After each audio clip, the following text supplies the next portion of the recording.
Ladies and gentlemen, welcome to a special interview with Dr. Jason Wersland, founder and now Chief Wellness Officer at Therabody, one of the fastest growing and most exciting companies that we're seeing across fitness, wellness, and health. A quick video now before Dr. Jason and I get into a very quick and very exciting interview. But first, let me introduce to you Therabody.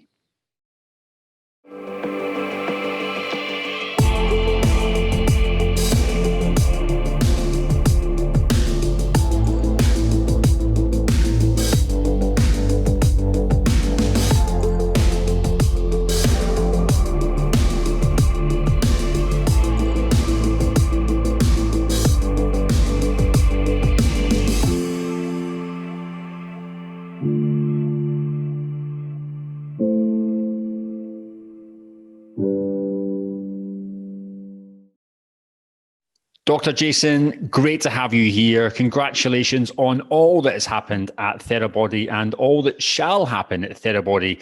Before we talk about the here, the now, and the future, let's take a walk back in time. What a ride it's been for you and the company. Can you share with everyone watching this a little bit more about how Therabody got started as a company and your journey to the very start of that? Well, this might take a minute. Because there's so much involved in this story that I can't pluck out one or two things that have been significant along this path, except for maybe the accident. In 2007, I was in a motorcycle accident in Los Angeles. But what was surrounding the accident was more of the story than the accident. I was finishing my last year of chiropractic school, which I thought at the time would have been 4 years, maybe 3.5 if you push it really hard.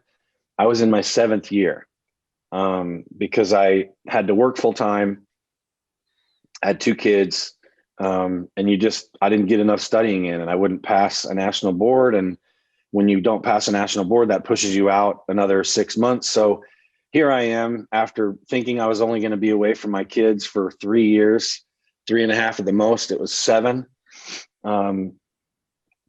I had started a practice in 2006 with a good friend of mine in Los Angeles, which you can do when you're in your last year of school. So I had a practice I was working on. I jumped on my motorcycle in the morning on October 17th of 2007, and I was flying up the 10 freeway to go to school to take a test. I was splitting traffic like you do in LA, and a car cut me off, and I hit the side of this car going about 55 miles an hour, full on. So it broke the helmet, a lot of traumatic things happened, but I actually was able to walk away from the accident. I had a really bad concussion. I cut my arm pretty bad, but I didn't get taken away in an ambulance. A couple of days later, I felt sort of weird, but I thought, man, I'm strong. I got through that. But sure enough, I ended up having a 9mm disc bulge in my neck at C5, C6. Which ended up causing atrophy and numbness in these 3 fingers. And as a chiropractor, these are my tools. And if these are going numb, then I'm not very good at what I do. And so you can imagine the fear that was setting in, thinking, I'd never been injured before, and I'd studied this in school, and this was a problem. But Ross, the most important thing at the time was pain, and I couldn't get rid of it. I was looking for something to just take the pain away. I would go to my chiropractic clinic. I'd lay on a vibrating table. I'd get adjusted and treated by my chiropractor, my business partner. But at the time, when you're in this acute pain, there's not a lot of things you can do. And I realized at that time, I felt helpless. I felt hopeless. I felt depressed. I felt all of these things that come with injury and pain. And this was foreign to me. And I'm thinking, why are people okay with this? Like, this isn't right to feel this way.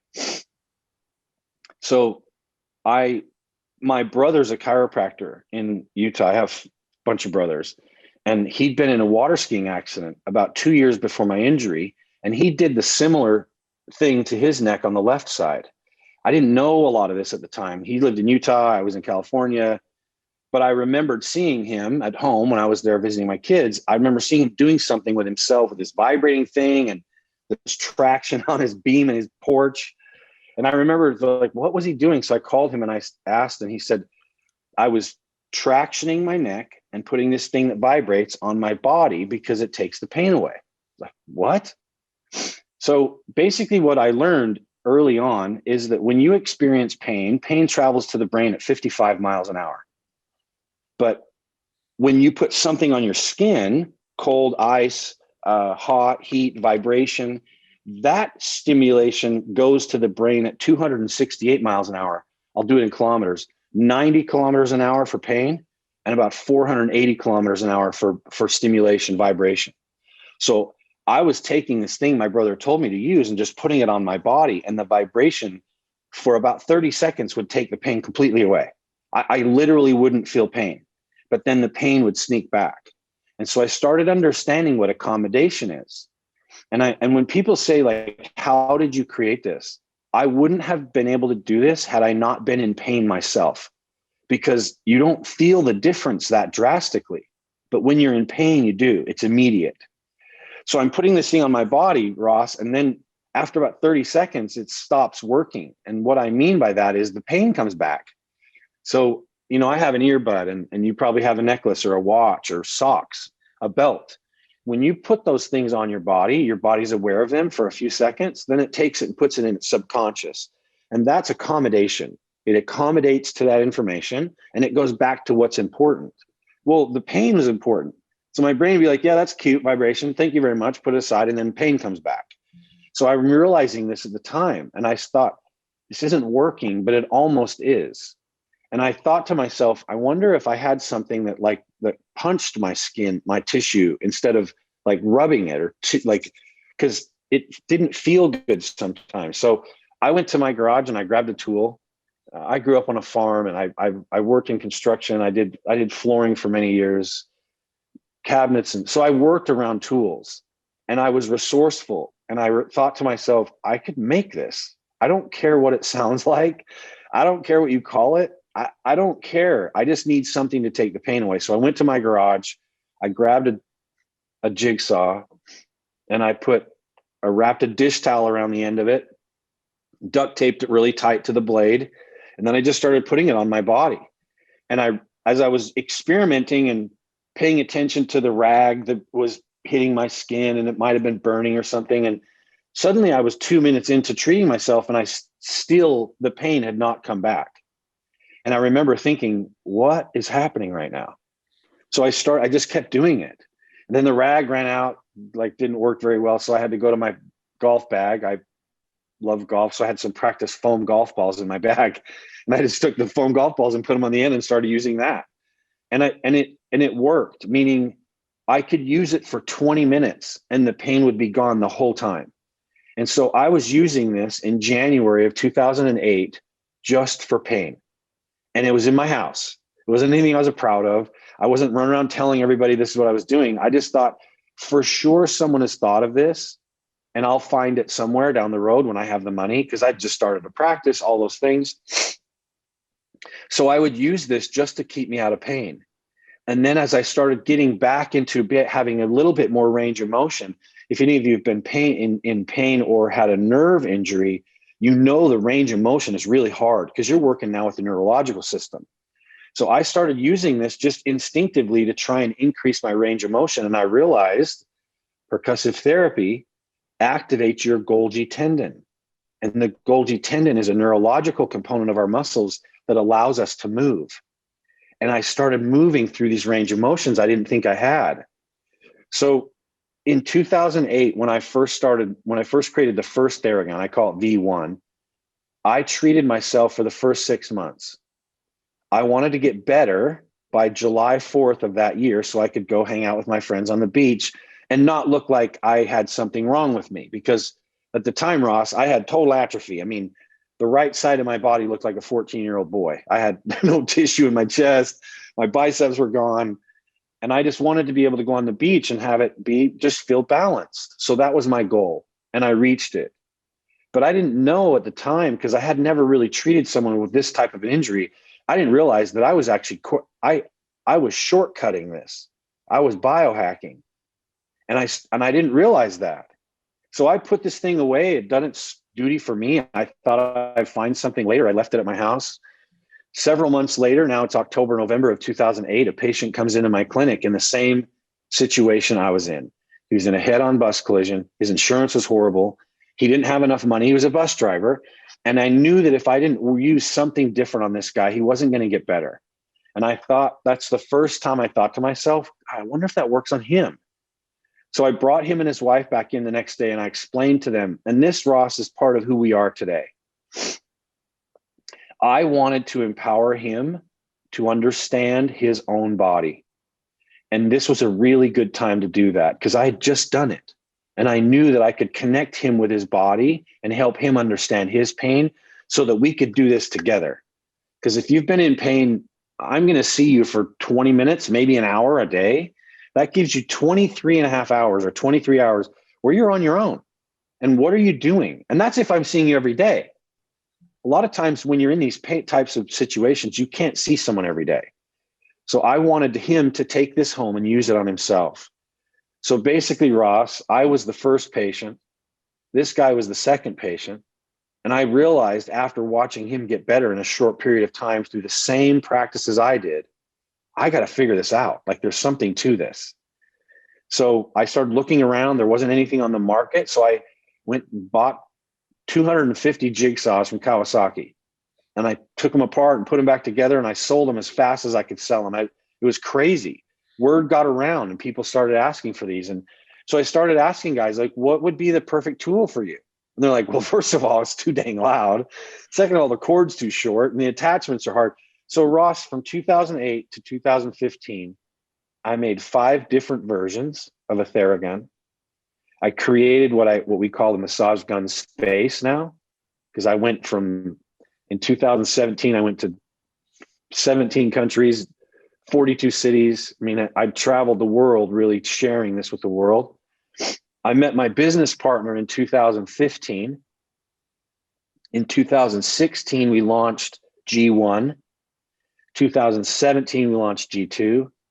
2019, we launched our G3 series. And then in 2020, we launched our Gen 4 series. We've acquired a couple of companies in just recently that we could talk about a little bit, but I know that was a long answer to your question, but I think to wrap it up really quickly, I was injured and I needed something to fix me. And necessity was the mother of invention. I didn't care what it was, didn't care what you called it. And as I started understanding how to use it on my body, I didn't realize it, but I was gathering this library of information and being able to work on NASCAR drivers and athletes and, I remember I had this young girl who was a gymnast, and she had plantar fasciitis, and we just worked on that, and it got it better. I just saw so many different things that by the time it came time to share this with the public, I felt like we had the protocols, the research, the science to be able to implement it into people's lives. So I know that was a long answer, Ross, but I feel like there's some points in there people need to understand about our brand, Well, I think for one of those points, it's quite incredible if you look at it, Jason, and what you're seeing is you are essentially a healthcare practitioner that has looked for a problem in the marketplace, that has then innovated that problem and not only found a solution, you've invented that solution that has now gone on to help millions of people globally. I think that is quite a phenomenal kind of roller coaster ride. Now let's look at that from essentially innovator and inventor to entrepreneur, because having an idea is one thing, having a concept is a whole nother idea, but starting off a business and making that successful is another chapter entirely. Let's look at the past few years. You were your first client. We'll talk about the bus driver later. That's incredible to see. He was technically your first patient. Any couple of milestones over the last couple of years that stand out for you as being memorable or step changes that you're proud of? Yeah, there was in 2017, early 2017, we had created our first version from the ground up, our G2 Pro. And we'd worked with engineers and I flew to China with my business partner to QA, QC everything, make sure it's all working before they finalize the tooling. And we wanted to see the tolerances and everything. And we flew over there and I sat down, I walked in this room and it was like a movie. The G2 pros are lined up and the engineers are there and translators are there. We're all excited for me to test it out. And I started using it. When I turned it on, it sounded like a bronze shaver. And I remember I had goosebumps. I thought, oh my gosh, we made it quiet. So I started using it on myself and I got down to my hip flexors and I applied a lot of pressure, like people would. And it halted, it froze, it just screeched to a stop. And I looked around the room and I grabbed another one and I did it again. And I ended up breaking 8 of those. And every one that broke, I was losing it more and more. Like, what is happening? How did we miss this point of our science, which is amplitude, frequency, and torque or power? Well, they forgot the torque part. So I'm panicking. This is it. We're going to launch. And I'm frustrated and translators yelling at me. Why are you pushing so hard? And Ben, my business partner, grabs me by the arm and says, we need to go for a walk. Let's figure this out. So he takes me up on the roof of this 13 or 14 story building in China. And we're sort of walking back and forth on this path, on this roof with grass on either side. And he says to me, look, we have 2 choices. We go back down there and we tell them, change the gearbox, because we'd made the gearbox in a high polynylon material to try and avoid the grinding together of the noise. And he said, so we go back down there and tell them to put steel gears in and we'll deal with the noise and stick with our science. Or we go back down there and we start all over again. It's going to take us 6 to 18 months to get this thing launched. What do you want? And I stood there for a second. And this is when you said, are there times in the growth of this that you're proud of? This is a proud moment because it literally exemplified what we've done as a business and a company. We hit a wall and we overcame it in such a cool way.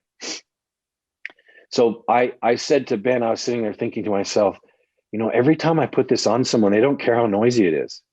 I remember I was treating my mom and my dad couldn't shut up. Man, it's so noisy. How do you treat that in our clinics and blah, blah, blah. And I put it on him and he shut up. He didn't say anything. And I remember thinking to myself, that happens so many times. There has to be some science to this.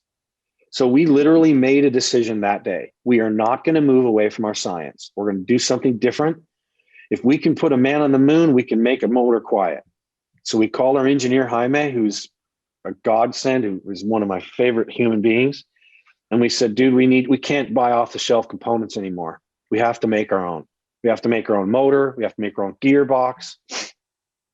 So he went to work that day. And that's what you see now in our Gen 4 products.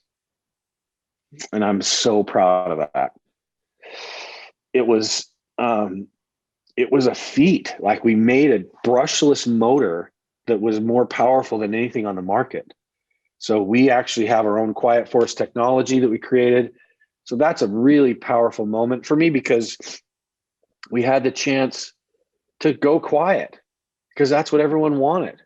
But we weren't, I wasn't, that's just not what we were going to do. The science wasn't in quiet. The science isn't in the noise. The science was in this percussive therapy we created. So that G2 Pro story is one of the most proud ones of our career because it's put us where we are now. It broke down barriers. It got us into spas. It got us into, it allowed me to have a conversation with housekeeping at hotels. Like, who needs it more than those people in there, cramming through 12, 15, 20 rooms a day. So that was one of the moments. And then I think another one was what we call our Kyrie moment. Kyrie Irving was playing for the Cleveland Cavaliers at the time, and they were playing the Warriors. It was Game 5, and the Warriors ended up winning. But I don't know if you remember this. Kyrie had a stiff back, and I had been working with their trainer for several years, just at training conventions, NATA, and all those things we all go to. So we were good friends. Well, I taught him how to use this. And I said, like, you don't need it long time, 15, 20 seconds at the most. It'll give you about 10 or 15 minutes of release. So they can't take products on the floor unless the NBA approves it, unless one of the players requests it by name. So Kyrie said to the trainer, I want a Theragun on the floor. So they ended up 4 times in a row, they called the timeout. Kyrie Irving was getting treated, but there wasn't a camera on him. So finally on the 4th time, this camera goes on Kyrie and he's mouthing the words, oh my God, this feels so good. And someone's doing the Theragun on his back. That was early with our G1. That was whatever that is. What's that, June, July, whenever the playoffs are in 2016 or 17. I think it's 16. We sold out that weekend. Like we literally sold out that weekend. It was crazy. So I think one of those, that moment with Kyrie was a combination of teaching our courses, meeting with trainers, working with them, helping them understand protocols. And it all sort of, just swelled up and at the right time. And it was like the perfect, what do they call that? The perfect storm. Perfect scenario. Yeah. I think for that second one, Dr. Jason, I think that's just the accumulation of hard work by multiple people being seen by the audience it deserves to see. And coming back to your first point, I think when you are so rooted in science and you're staying true to those values, I think that's all that any employee could ever ask of their company. Fantastic just to stay true to those. Let's look at percussive therapy because, we just talked about this 5 years ago. This wasn't mainstream. This was an interesting sector. It was a sector that people were talking about, getting a little bit more familiar with. But over the past couple of years, percussive therapy, recovery, relaxation seem to have become mainstream across all subsectors of health, fitness, and well-being. What are your thoughts on what made that transition? Why is it now so mainstream? I think the 80s was aerobics, suddenly now there's movement. There's always been this sort of bodybuilding, weightlifting, challenging thing. HIIT workouts came in, CrossFit came in, and I think people started understanding the more accumulated time on our bodies of building, like trying to stay in shape. And I think people are starting to realize that our strength comes when we're recovering. Our strength doesn't come when we're going to the gym. I did this thing a little while ago and I had a bunch of trainers in the room. I said, how many of us come to the gym to get stronger? Raise your hands. And everyone raised their hands. And I said, okay, think about this for a second. We're actually coming to the gym to get weaker. We're tearing down tissue. We're building carbon dioxide. We're creating all this toxin. So what do? Keep working out? That's not what. So people are starting to understand that our strength and power, our superpowers come when we recover. And when you're recovering the proper way, when you're accelerating the body's ability to take care of its own toxins, then you can recover quicker. So people, I think, are starting to realize, if I put 3 hours in the gym or 2 hours a day of working out, I better be at least doing 1 hour of recovery to be able to help my body do what I did today, tomorrow. So when people ask that, like what's happening, I think people are starting to understand that it's how you take care of your body outside of the gym, outside of exercise, that gives you the ability to do what you're doing as an athlete, as a person. I think we're all athletes. We all should be. We all have to go upstairs and make the big movements and pick up kids and grab groceries. I mean, these are all dynamic movements and we should be ready for those things. So I feel like, to answer your question again, Ross, people are starting to understand that percussive therapy, pneumatic compression, cryo chair, some of these other things we've talked about, accelerates our body's ability to heal itself. And if you believe that you can heal yourself, it changes your paradigm in life. I think people go for life stronger when they feel like they have something that they can go back to. But if they've got to go to a doctor or call a massage therapist, and it takes an appointment, then people sort of hesitate a little bit. I may not go hard that time. I can't see a guy for 3 days. Now let's look at that, because back in the old days, and by the old days, I'm only talking a few years ago, you would find this in athletic sports performance. You would find this in medical usage. People would have to get an appointment to use percussive therapy and obviously realize the benefits of that. We're starting to see it in mainstream fitness. We're starting to see it in hospitality, even spa. I mean, it seems to be the applications of this are becoming rather endless. Where do you see the future for percussive massage and therapy going forward? Is it applicable to certain areas, certain segments, or really, just as you alluded to, every person that wants to move? I have passion points, and I appreciate you asking that question. I did a QVC a show a few years ago, and in order to be on QVC, they have to do one of several things, but two in particular. Number one, they have to validate everything you say. You can't make any claims on QVC that's not validated through attorneys, and that's a mess. And we got some really amazing things that we could claim on QVC. And then the second thing was, they said, you can't say this is for everybody. You have to talk about a certain segment. And I was sitting in there with this lady that was teaching the class, and I was like, well, then I can't go out there because this is for everybody. And she's like, well, tell me what you mean. And so I just didn't say anything. I just put it on her. She's like, oh my God, okay, we have to figure something out. So I realized like this, that people are understanding what this does for them. And I feel like the future of this is a deeper understanding of what that is. So when you say to me what the future of this is, I feel like I'm kind of the future because I've been doing this for 12 or 15 years on myself.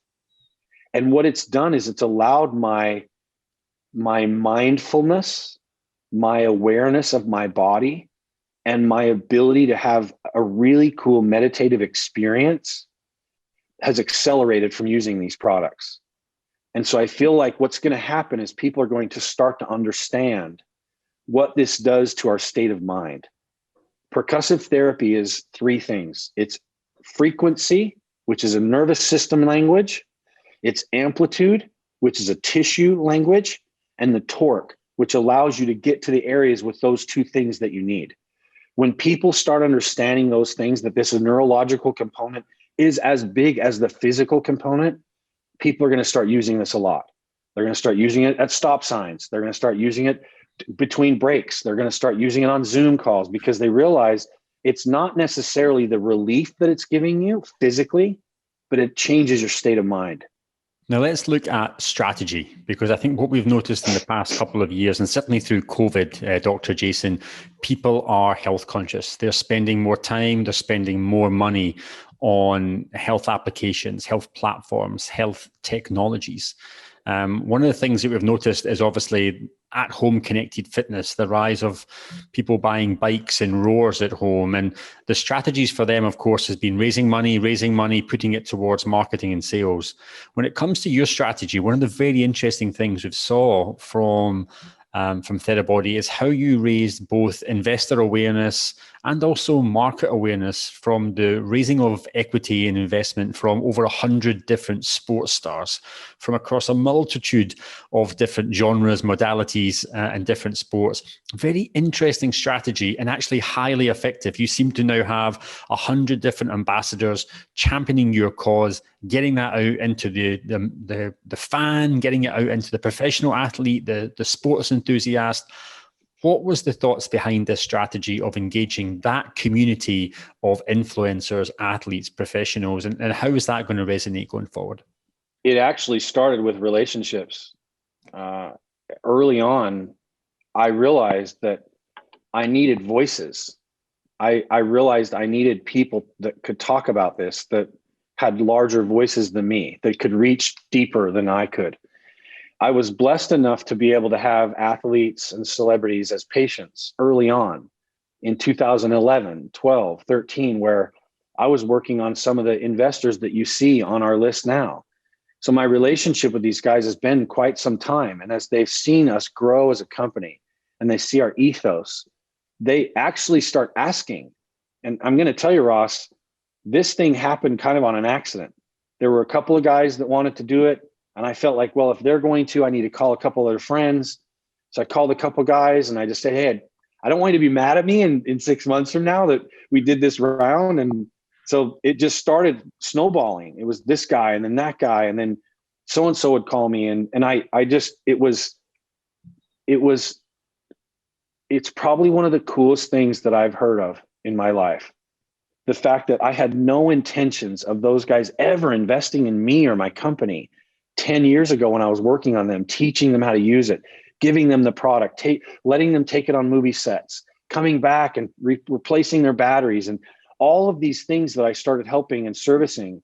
It's so amazing to see that relationship's come back around, that they trusted us, they invested in us. And more importantly for me, it's a voice.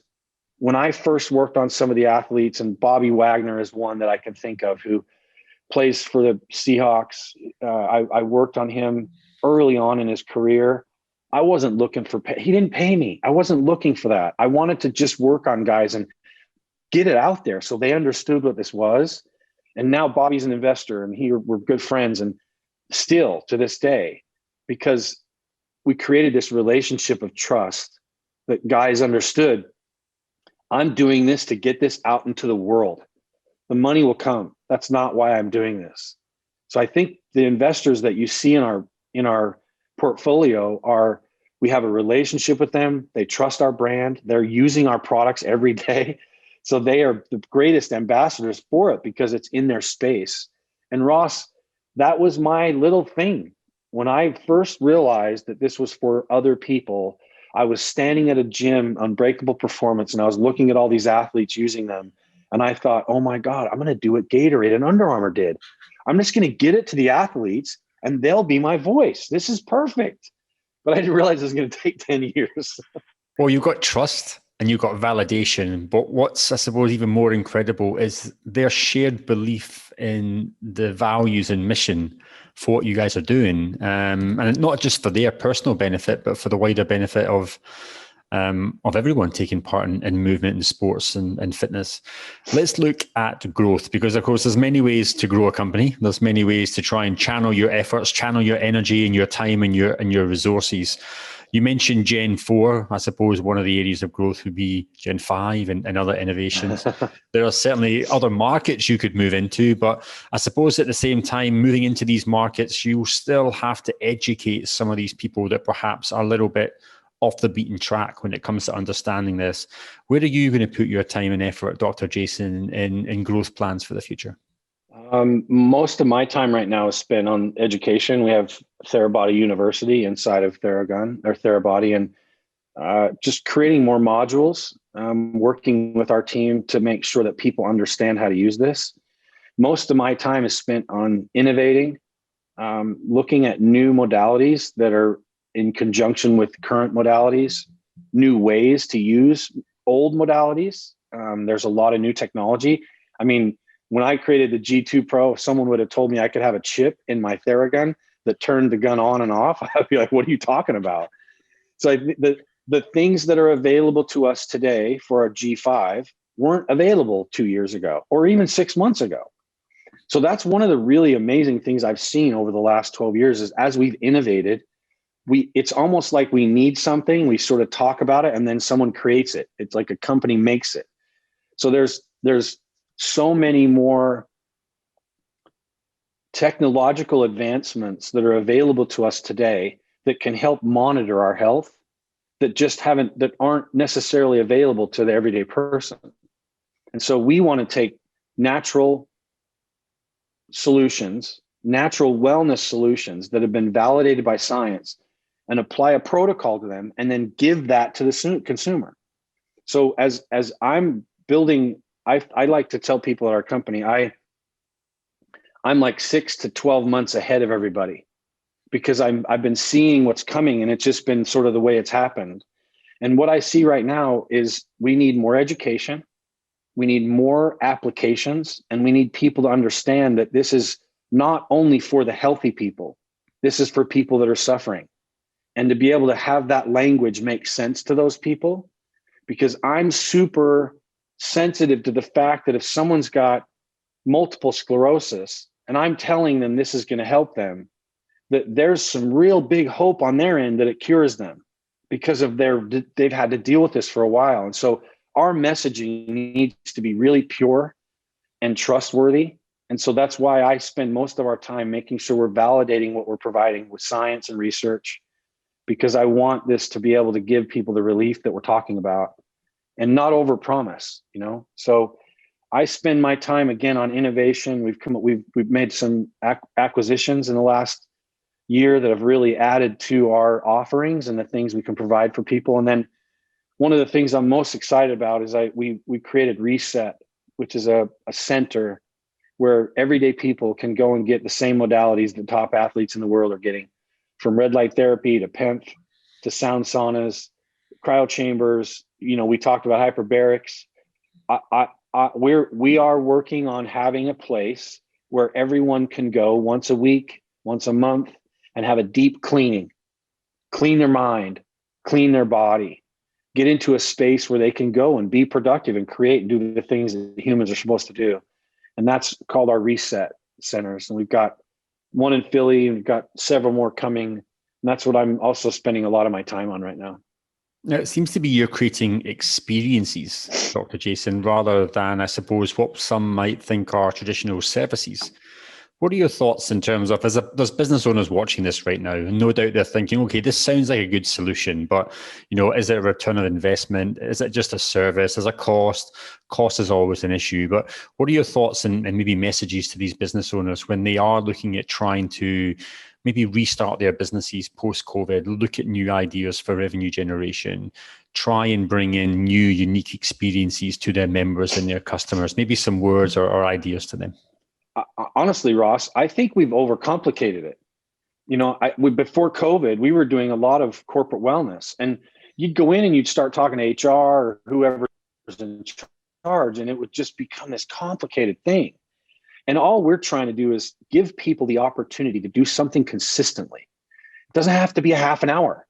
So if you're a corporate company and you've got employees that are gathering together, I guarantee you that 90% of them aren't ergonomically correct. They're not moving correctly. They're not sitting correctly. They're not standing correctly, whatever that is.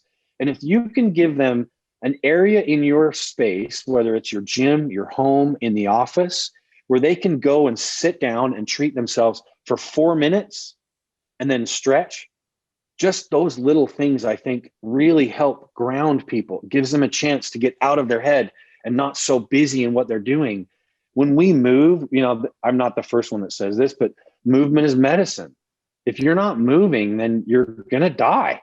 I mean, that's honestly, the less you move, the closer you are to the grave. The more you move, the further away you are from the grave. So for us, it's allowing people to access these things that helps them move. And I think with corporate, it's been like this secret. Like, did you bring your gym clothes today? Yeah, you think we'll have time to work out? That's what happens. You bring your clothes and all of a sudden it's 5 o'clock. I got to get home. And then you don't. And it ends up being like this lower priority. And I think if corporations started understanding that if you take the physical and mental well-being, because they are the same thing, and apply those to your businesses and allow people moments, not half an hours, not breaks, but like 4 or 5 minutes, even in their own room, where they can treat themselves and breathe, I think that's probably where we're going to see the incremental changes and differences in these businesses. Let's look at the next 12 to 24 months. It's going to be a busy couple of years as we come out of this COVID crisis, Dr. Jason, and people start to put their thoughts into actions. You're going to see employee wellness be prioritized. There's going to be a lot of money being funneling into this market segment. There's going to be people now spending more time at the gym, spending more time sports and fitness and wellness. What does the next 2 years look like for your team? Great to see that your Asia Pacific team is now up and running, and we know Gene and the gang in Hong Kong very well. Fantastic team. Very exciting chapters ahead for those guys as obviously they kick off the business there. But maybe for the wider team, what does the next couple of years hold? Well,